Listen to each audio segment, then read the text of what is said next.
പുതിയ പാപ്പയെ തിരഞ്ഞെടുക്കുവാനുള്ള conclave May മാസം 7-ാം തീയതി ആരംഭിക്കുമെന്ന് വത്തിക്കാൻ വാർത്താ കാര്യാലയം.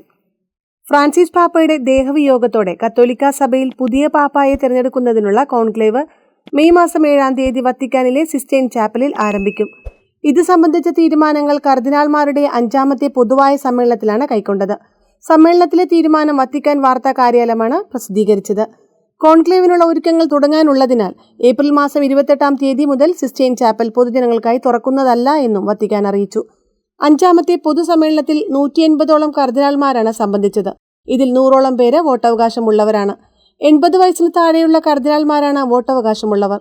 കോൺക്ലേവ് തുടങ്ങുന്നതോടെ വോട്ടവകാശമുള്ളവർ പൊതുസമൂഹത്തിൽ നിന്നുള്ള ബന്ധങ്ങളിൽ നിന്ന് വിട്ടുനിന്നുകൊണ്ട് പ്രാർത്ഥനാപൂർവമായ ജീവിതത്തിലേക്ക് കടക്കും. പാപ്പായുടെ മരണശേഷം 15-20 ദിവസങ്ങൾക്കുള്ളിലാണ് കോൺക്ലേവ് ആരംഭിക്കുന്നത്.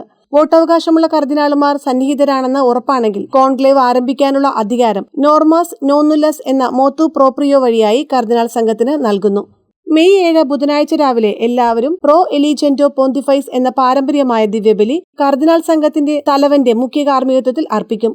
തുടർന്ന് സിസ്റ്റൈൻ ചാപ്പലിലേക്ക് സകല വിശുദ്ധരുടെയും ലുത്തീനിയയുടെ അകമ്പടിയോടെ പ്രദക്ഷിണമായി കടക്കുകയും പ്രതിജ്ഞ എടുക്കുകയും ചെയ്യും. പിന്നീട് പുതിയ പാപ്പയെ തിരഞ്ഞെടുക്കുവാനുള്ള പ്രാർത്ഥനാപൂർവമായ നിമിഷങ്ങളിലൂടെയാണ് കടന്നു പോകുന്നത്. 3/2 ഭൂരിപക്ഷമാണ് പുതുതായി തിരഞ്ഞെടുക്കപ്പെടുവാൻ ആവശ്യമായ വോട്ടുകൾ. പുതിയ പാപ്പയെ തിരഞ്ഞെടുക്കുന്നതിന് കോൺക്ലേവിൽ പ്രവേശിക്കുന്നതിന് അർഹതയുള്ള 135 കർദിനാൾമാരിൽ 4 പേർ ഇന്ത്യക്കാർ. മലങ്കര കത്തോലിക്ക സഭയുടെ മേജർ ആർച്ച് ബിഷപ്പായ മാർ ബസിലിയോസ് ക്ലീമീസ്, മാർ ജോർജ് ജേക്കബ് കൂവക്കാട്, ഫിലിപ്പ് നേരി ഫെറാവോ, അന്തോണി പൂള എന്നീ കർദിനാളന്മാരാണ് 80 വയസ്സിൽ താഴെ പ്രായമുള്ളവരാകയാൽ വോട്ടവകാശമുള്ളവർ. കർദിനാൾ മാർ ജോർജ് ആലഞ്ചേരിക്കും കർദിനാൾ ഓസ്വാൾഡ് ഗ്രേഷ്യസിനും പ്രായം 80 കഴിഞ്ഞതിനാൽ പാപ്പയെ തിരഞ്ഞെടുക്കുന്നതിന് വോട്ടവകാശം ഉണ്ടായിരിക്കുന്നതല്ല.